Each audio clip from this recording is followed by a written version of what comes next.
Alright guys, this is the movement. You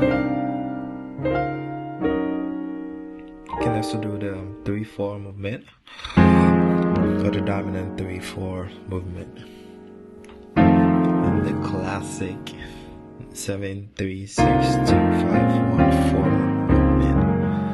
So that is the chord movement again.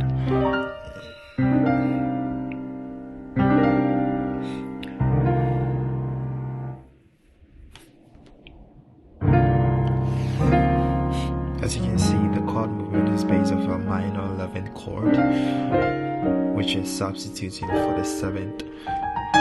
So C minor 11.